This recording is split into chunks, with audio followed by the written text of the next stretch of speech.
एक बार तुम्हारी समझ में आ जाए कि तुम जिसे सुख समझते हो वो दुख में कूदने जा रहे हो, वो बंधन है। अगर गृहस्थी में भी जाओ तो हरि का आश्रय लेकर भजन करते हुए जीवन व्यतीत करो, नहीं तो बहुत दुख भोगना पड़ेगा। मरना कोई समस्या का हल नहीं है। जैसे अपने अज्ञानी लोग सोच लेते हैं चलो मर जाएंगे, झंझट खत्म हो जाएगी। नहीं नहीं, ये झंझट मरने से खत्म। मरना क्या है?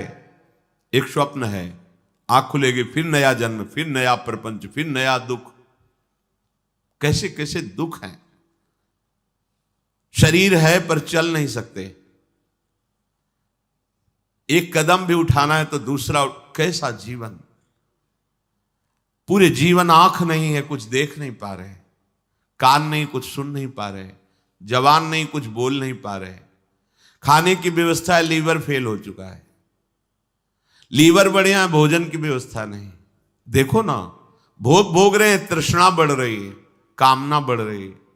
तृष्णा कामना से पीड़ित होकर अधर्म आचरण किया, जेल भोग रहे, नरक भोग रहे। क्या है ये प्रपंच? जरा कभी पर विचार करने का समय कहां देती माया। वो तो प्रवाह में बस बहाए चली जा रही। बड़े भाग्यशाली जन हैं जिनको सत्संग मिलता है, शास्त्र स्वाध्याय मिलता है और विचार करने का अवसर मिलता है। प्रश्न हुआ कि जिन्होंने मन को भोगों में फंसा रखा है, मन पर विजय नहीं प्राप्त की, इंद्रियों को विषयों से विलग नहीं किया, शरीर में अहम बुद्धि रखते हैं, वो इस प्रबल माया से, प्रचंड माया से कैसे मुक्त हो सकते हैं? कोई उपाय है? जिनका मन वश में नहीं हुआ, जिनकी इंद्रियां भोगों में लगी, शरीराभिमानी हैं। हम सब इसी कोटि के हैं। देख लो ना, बातें चाहे जितनी बनाओ, शरीर को हम अपना स्वरूप मानते हैं, मन इंद्रियों के भोग को हम अपना सुख मानते हैं। कितना बड़ा अज्ञान है। इंद्रियां भोगों को भोग रही हैं, मन भोगों का संकल्प करवा रहा है, शरीर चेष्टाएं कर रहे, फंस आप रहे हो। आप कहीं भी नहीं है भोग में, पर फंस आप रहे हो। यही माया फंसाए है। आपको किसी भी भोग की आवश्यकता नहीं, आप चिदानंद सुख स्वरूप हैं। ये भुला देना ये माया कार्य है, और ये स्मृति आ जाना भक्ति का कार्य है, ज्ञान का कार्य है। गीता सुनने के बाद नष्टो मोहा स्मृति लब्धा, अपने स्वरूप की स्मृति आ गई, भगवत स्मृति जागृत हो गई। तो इनका कैसे माया से मोक्ष हो सकता है? जो शरीराभिमानी हैं, मन निग्रह नहीं किया, इंद्रियों के भोगों में जो रमण कर रहे, तो बोले पहले विचार करना चाहिए। विचार शब्द सबसे पहले आया है। अच्छा, ये विचार कहां से प्रकट होता है? ये विवेक से होता है। विवेक से विचार होता है। बुद्धि तो बेकार की बात है। यही तो हमें फंसाया है बुद्धि। यही तो निश्चय करती, इसमें नहीं उसमें सुख है, वहां उस पद में सुख है, उस संपत्ति में। यही तो बेईमानी कर रही बुद्धि। अब बुद्धि के ऊपर कोई बैठे तब समझ में आए, वो है विवेक। और ये विवेक केवल साधु संग से मिलता है। बिन सत्संग विवेक न होई, और सत्संग केवल भगवत कृपा से मिलता है। ये आपके प्रयास से नहीं, आपके भाग्य से नहीं है। बिन सत्संग विवेक न होई, और राम कृपा बिन सुलभ न सोई। सत्संग मिल गया, मानो हमारे ऊपर भगवान की विशेष कृपा हो गई। अब इस विशेष कृपा में विवेक जागृत होता है, फिर उससे विचार होता है। कहते विचार करके देखे कि ये जो स्त्री पुरुष का आकर्षण है, अनादिकाल से ये चला आ रहा है, प्रकृति का पुरुष के प्रति आकर्षण। ये संसारी मनुष्य इसी आकर्षण में सुख की भावना से दुख में बंधता चला जाता है। बहुत बड़ी विचित्र लीला भगवान की है। बहुत, इसीलिए चूंकि जो जिनका विवेक जागृत हो, देख के वो कांप जाते हैं। कितनी विचित्र लीला है। किसी एक जगह साधक रहते थे, भ्रमण के समय की बात है। दोष दृष्टि मत करना, माया का प्रभाव ही ऐसा है। अगर आप चूक करेंगे तो आप चले जाएंगे, हम चूक करेंगे तो हम चले जाएंगे। चूक नहीं होनी चाहिए। चूक का मतलब आज्ञा उल्लंघन, शास्त्र आज्ञा उल्लंघन, गुरु आज्ञा उल्लंघन। ये चूक है, ये आपको ले जाएगी। भक्तों के संग से ऐसी घनीभूत भक्ति, घनीभूत जिनमें कहीं भी पोलापन नहीं है, ठोस। घन कहते हैं ठोस को। अगर घनीभूत भक्ति है तो भक्तों की कृपा से जागृत होती है। भक्तों की कृपा का स्वरूप उनके वचनों के अनुसार चलना। अगर घनीभूत भक्ति नहीं, उसमें पुलापन है, तो फिर गिरने के चांस है। एकांत जंगल में वो रहते थे, पूरे आश्रम में अकेले। 2, 4, 10 लोग दिन में आ जाते थे, शाम के नहीं। वहां एक पागल शरीर वाली स्त्री दरवाजे पे गेट के ऐसे ही, उनको दया आई। सर्दी का समय था, अंदर कर लिया, भोजन पवाया। साधु का हृदय ही ऐसा होता है। पर दया बिना साधु कसाई, और दया करी तो आफत आई। दोनों बातें ध्यान रखनी चाहिए।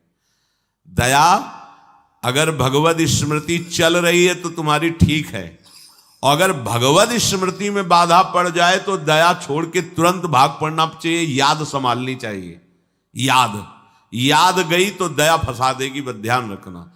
यही दया फंसा दिया भरत जी को। भगवान की याद भूल गए, हिरण की याद आ गई। अब दया खतरनाक हो गई। दया नहीं तो साधु कैसा? दया बिना साधु कसाई, और दया करी तो आफत आई। ध्यान रखना। भगवान भी सावधान कहते हैं, करुणा करो सब पे, दया पर निर्मम होकर। ममता नहीं होनी चाहिए। अगर ममता हुई तो चूक हो गई, फिर तो गए। अब उनको ऐसा करना चाहिए, कंबल दे देते, भोजन दे देते, उसको विदा कर देते। पर ऐसा नहीं हुआ, त्रुटि हो गई। धीरे धीरे वो वहीं रहने लगे। कुछ समय बाद मार्ग भ्रष्ट हो गए, भागना पड़ा वहां से। ये क्या? किसी भी रूप में माया शक्ति है। दया, करुणा, सेवा, भावना। सावधान।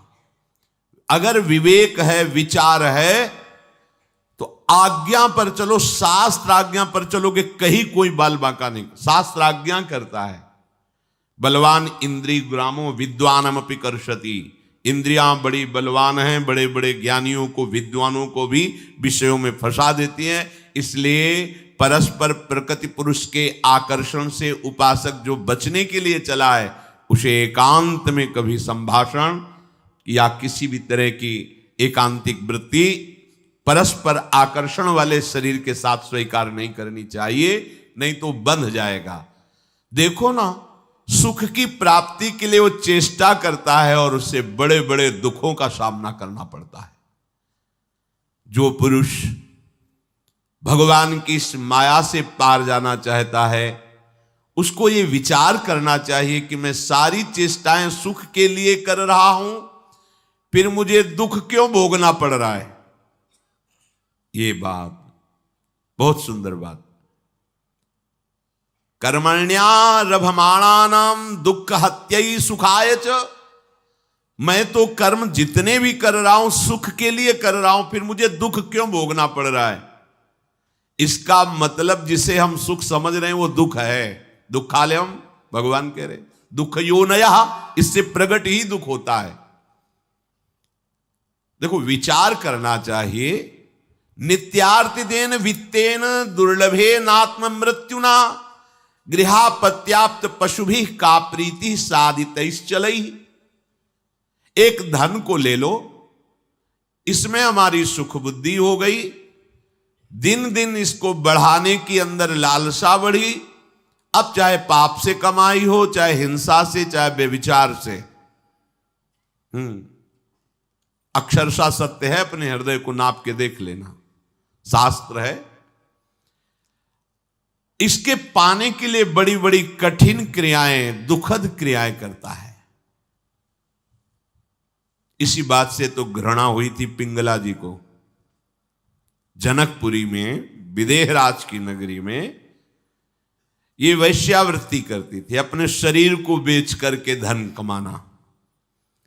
शरीर को सजा करके दरवाजे पे बैठी, जो व्यक्ति आता सोचती मेरे ही पास आ रहा है, मुझे धन प्रदान करेगा। 12 बज गए रात्रि तक कोई नहीं आया। हर व्यक्ति को इसी भावना से देखती, जल गया हृदय। एकांत से धिक्कार है मेरे इस जीवन को। हमारे हृदय में प्रभु बैठा हुआ है। मैंने आज तक उससे, मैं विदेहराज की नगरी में रहती हूं, ज्ञानियों की नगरी में, और कितना निकृष्ट आशा, शरीर से भोग, भोग से धन, धन से फिर भोग। अब नहीं, देखो इतनी महान हो गई कि भगवान दत्तात्रेय जी ने 24 गुरुओं में एक गुरु पिंगला जी को भी माना, और चतुरासी जी जैसे रस समुद्र ग्रंथ में, वाणी जी में महाप्रभु ने पिंगला का उदाहरण दिया। यह जो एक मन बहुत ठौर करी, कहीं कौने सच पायो, जहां तहां विपत्ति जार जुवती लो, प्रगट पिंगला गायो। निष्ठा कर ली उसी, आज के बाद कभी किसी पुरुष की तरफ नहीं हेरूंगी, भूखी मर जाऊंगी पर गलत आचरण नहीं करूंगी, अपने हृदय में विराजमान हरि से प्यार करूं। महात्मा बन गई उसी क्षण गुरु माना दत्तात्रेय जी ने। दत्तात्रेय जी जैसे अवधूत महापुरुष ने तत्काल पिंगला जी के चरणों में नमन करके गुरु भाव स्वीकार किया। आशा ही परमम दुखम, नैरास्यम परमम सुखम। इसे एक और संकेत मिलता है, कल तक बेविचारी रहा है तुम्हारी दृष्टि में, हो सकता है कि बेविचारी है, और आज कितनी ऊंचाई पर चढ़ गया तुम नहीं जान सकते हो। उसने संकल्प कर लिया, निष्ठा कर ली, सब खत्म। तुम्हें लगेगा ये कल वाला है, नहीं नहीं, हाँ, ऐसा दोष दर्शन करने पर तुम्हारा पतन हो जाएगा। आंतरिक आध्यात्मिक भूमिका कब बढ़ गई तुम्हें क्या पता चला? हरि गुरु कृपा से वो कितनी ऊंचाई पर बैठ गया तुम्हें क्या पता चला? देखो ना, पिंगला अभी तक वैश्या थी और अभी निर्णय किया, वो अभी गुरु बना लिया दत्तात्रेय जी ने 24 गुरुओं में, और उसका महामहिम स्वरूप भगवान वर्णन कर रहे हैं, हरिवंश महाप्रभु वर्णन कर रहे हैं, पिंगला का उदाहरण दे रहे हैं। तो जो इस आकर्षण में, इस सृष्टि का सबसे बड़ा आकर्षण है परस्पर शरीर आकर्षण। इस आकर्षण में जो फंस जाता है उसका अंतिम फाइनल मृत्यु रूप भयानक कष्ट, और जीते जी अपने आप को भूल करके माया मृग बन जाना, अर्थात काम के अधीन होकर पूरा जीवन दुख में व्यतीत करना। घर, पुत्र, स्वजन, संबंधी, पशुधन, ये सब अनित्य, नाशवान, भुलावे वाला। कैसा भुलावे वाला? भले है ना 1 करोड़ रुपया बैंक में जमा है, भले हमारा परिवार है, हमारे पास जमीन है, हमारे, इसी के चिंतन में तुम्हारा पूरा जीवन निकल जाएगा। जो वास्तविक धन श्री हरिनाम, राधा नाम, उससे अछूते रह गए, ठगे गए। एक घर, स्वजन, धन, पशु, मित्र आदि ने ठग लिया तुम्हें। माया ने इनका रूप धारण करके भगवत भजन नहीं करने दिया तुम्हें, ठगे गए तुम। बराबर जन्म मृत्यु, प्रलय, महाप्रलय सब भोगने पड़ेंगे। इसलिए विचारवान पुरुष को चाहिए कि उसे समझ लेना चाहिए, जैसे इस लोक में सब ये दुख है ना, तो परलोक में थोड़ा सा सुख ज्यादा दिखाकर है परिणाम में दुख है। जैसे तुम यहां किसी की सुंदर स्त्री देख करके अपनी स्त्री पर दृष्टि डालना बंद करके उधर देखकर जल रहे हो कि अगर ऐसी पत्नी हमारी होती तो मैं कृतकृत्य हो जाता। ठीक ऐसे स्वर्ग में है, विमान पे बैठे हैं, अप्सरा पास है, नृत्य गान हो रहा, पास में उस विमान से 100 गुना अधिक, क्योंकि उसका पुण्य अधिक है, तेजस्वी विमान और अत्यंत सुंदर अप्सरा। अब वो भूल गया अपने सुख वैभव को, जल रहा है उसको देख के। पूरा का पूरा ऐसे ही थोड़ा सा ऊपर के लोकों में और पवित्रता और महत्ता, लेकिन सब नष्ट होने वाला है, ये कुछ बचने वाला नहीं।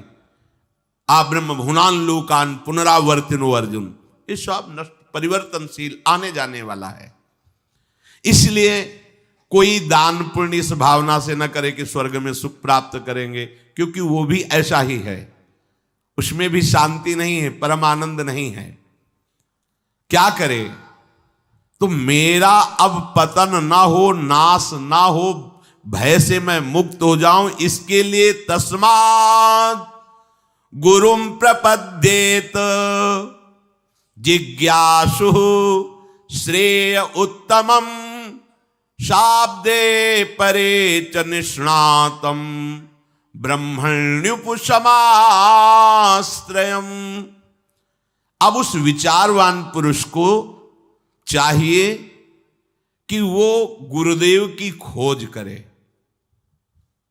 भगवान की खोज करना कठिन नहीं है, भगवान के रहस्य को जनाने वाले गुरुदेव का मिलना कठिन है।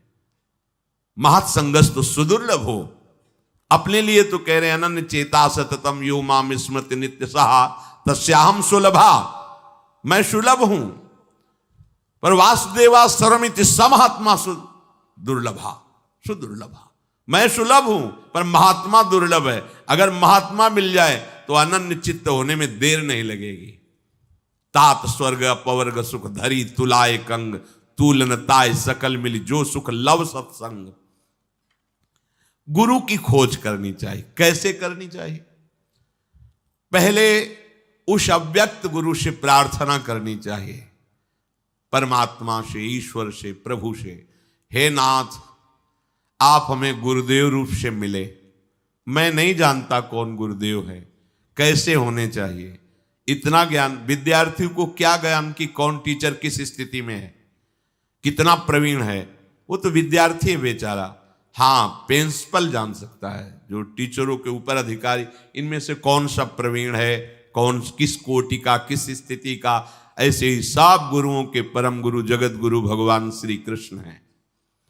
सबसे पहले प्रभु से प्रार्थना करे कि गुरु के बिना ज्ञान नहीं, परम पद नहीं, मोक्ष नहीं, मोक्ष मूलम गुरु कृपा। तो हे नाथ आप कृपा करके गुरु रूप से मुझे स्वीकार करें। मैं आपका शरणागत हूं, आप गुरु रूप से आवे और मुझ शरणागत को स्वीकार करें। दीन बंधु मैं कहां खोजूं, या आप मुझे पहुंचा दीजिए या आप गुरु स्वरूप से आकर मुझे स्वीकार कर लीजिए। जब आप ऐसी हृदय से प्रार्थना करेंगे तो आपको गुरु मिल जाएंगे, या तो आपको पहुंचा दिया जाएगा उनके पास, और उनके पास जाते ही आपको लगेगा हमारी खोज पूर्ण हो गई, जो मैं चाहता था विश्राम मिल गया। कैसे होने चाहिए गुरुदेव?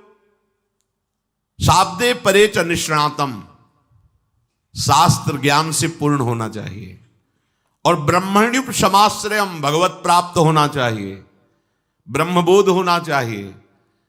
अगर ब्रह्मबोध है और शास्त्रों का जो ज्ञान है शाब्दिक वो नहीं, तो अपने शिष्य को समझा नहीं पाएंगे। शब्दों का बहुत अच्छा ज्ञान है लेकिन ब्रह्मबोध नहीं, अनुभूति नहीं है, तो शिष्य का कल्याण नहीं कर पाएंगे। इसलिए दोनों बात होनी चाहिए। शाब्दे परे च निष्णातम, शब्द ब्रह्म अर्थात शास्त्रों के पारदर्शी विद्वान, और ब्रह्मण्युप समाश्रयम, ब्रह्मबोध संपन्न अर्थात भगवत तत्व का अनुभव किए हुए हों, ऐसे गुरुदेव का आश्रय ले ले। तत्र भागवतान धर्मान शिक्षेत गुरुआत्मदैवतः, अमाययानुवृत्त्या तुष्येदात्मान मदोहरि। शिष्य को चाहिए कि अपने गुरुदेव को ही अपना परम प्रीतम मान करके, सवाल हल हो जाएगा। शिष्य को चाहिए कि अपने गुरुदेव को अपना परम प्रीतम मान करके, अपनी आत्मा मान करके, अपना इष्ट देव मान करके निष्कपट भाव से गुरुदेव की सेवा करे, गुरुदेव के समीप रहने की आकांक्षा करे।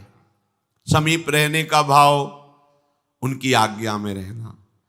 आप यहां जैसे 1000 कोस दूर रहते हैं पर अपने गुरु की आज्ञा में रहते हैं, तो आप गुरु के समीप हैं। आप गुरु के शरीर के समीप रहते हैं पर आज्ञा उल्लंघन करते हैं, तो आप गुरु से बहुत दूर हैं। ये बात ध्यान रखना। ये मायाकृत बात नहीं है कि शरीर के समीप हो तो आप गुरुदेव के समीप हो, नहीं।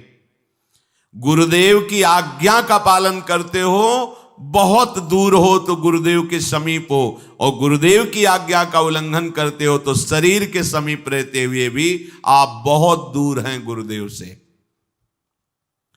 गुरुदेव की निष्कपट भाव से सेवा, गुरुदेव के पैर दबाना, वस्त्र प्रक्षालन करना, भोजन देना, ये सब एक अंग है सेवा का। इसे पूर्ण सेवा नहीं कहते।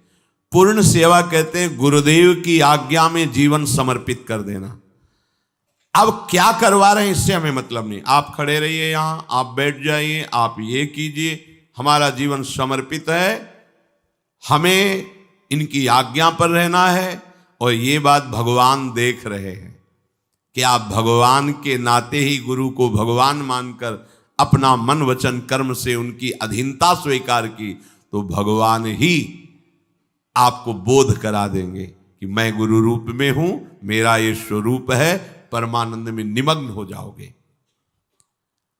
गुरु की जब कोई इस तरह से आराधना करता है तो गुरुदेव उसे भक्ति की क्रियात्मक शिक्षा देते हैं। क्रियात्मक, मंगला से लेकर शयन तक, व्यापार से लेकर एकांतिक समाधि तक, ये गुरुदेव की प्रकट क्रियात्मक शिक्षा होती है। आप केवल चित्त को समर्पित कीजिए, गुरुदेव में सब प्रकाशित हो जाएगा। प्रश्न करने की जरूरत नहीं पड़ेगी, उत्तर ही उत्तर आपके हृदय में रहेगा, प्रश्न खत्म हो जाएंगे। हम जब तक अपना अलगाव रखते हैं तब तक प्रश्न होता है, जब अलगाव खत्म हो जाता है तो उत्तर आके विराजमान हो जाता है, प्रश्न की जरूरत नहीं पड़ती। गुरुदेव का आश्रय लेने वाले शिष्य को चाहिए सर्वतो मनसो असंगमादौ संगम च साधुषु दयाम मैत्रीम प्रशयम च भूते श्रद्धा यथोचितम। अपने शरीर से, अपनी संतान से, अपने पारिवारिक जनों से गुरुदेव की कृपा शक्ति से अनासक्त होना सीखे, माया मुक्त होने के लिए। यही हम फेल होते हैं। यदि माया मुक्त होना है, गुरुदेव की शरण ली है, गुरुदेव का आश्रय लिया है, तो आपकी अनासक्ति बढ़नी चाहिए। कहां? शरीर से अनासक्त, पुत्रों से अनासक्त, परिवार के संबंधों से अनासक्त। अनासक्त का मतलब बाबा जी बन जाना नहीं होता है, ये अंदर की बात होती है। नाथ सकल संपदा तुम्हारी, मैं सेवक समेत सुत नारी, ये अनासक्त का स्वरूप है गृहस्थ में। फिर गुरुदेव की कृपा से वृत्ति जागृत होती कि भगवान के भक्तों से कैसे प्रेम करना चाहिए। एक बार श्री आचार्य चरण वल्लभाचार्य जी के शिष्य थे किसी राजकीय विभाग में, और कुछ घोटाला हो गया। यद्यपि उनका कोई अपराध नहीं था, अन्य कर्मचारियों के द्वारा, तो उसमें जो बड़े अधिकारी थे वो भी शिष्य थे श्री वल्लभाचार्य जी के। तो उनकी पूरी संपत्ति जब्त कर ली गई और उनको जेल सजा हुई। जब वल्लभाचार्य जी के बड़े अधिकारी दर्शन करने आए तो उन्होंने सिर्फ इतना पूछा, तुम्हें पता था कि वो तुम्हारा गुरु भाई है? कहा जी। तो तुम्हारे हाथ में इतना शासन था कि तुम बचा सकते थे? जी। क्यों नहीं बचाया? अगर तुम्हारा सगा भाई होता तो तुम क्या करते? बोलो ना क्या करते? तो उनका शरीर से, बुद्धि से, धन से, जैसे भी होता मैं उसे बचाता। इसे क्यों नहीं बचाया? इसका मतलब गुरु संबंध से श्रेष्ठ तुम्हारा परिवार का संबंध है, जाओ हम तुम्हारा त्याग करते हैं। श्री वल्लभाचार्य जी अपनी सगी बहन से भी पूज्य गुरु बहन है, अपने सगे भाई से भी प्यारा गुरु भाई है, क्योंकि सगा भाई माता के उदर से संबंध रखता है और गुरु भाई भगवान की से संबंध रखता है, श्री जी से संबंध रखता है। हमारा भक्तों के साथ कैसा व्यवहार होना चाहिए?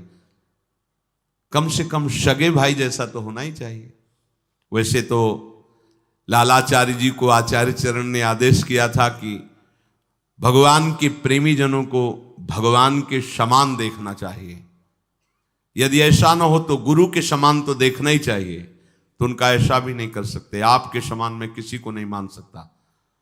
तो उनका फिर सगे भाई जैसा तो मान सकते, बोले आजीवन व्रत आपकी आज्ञा का पालन करूंगा।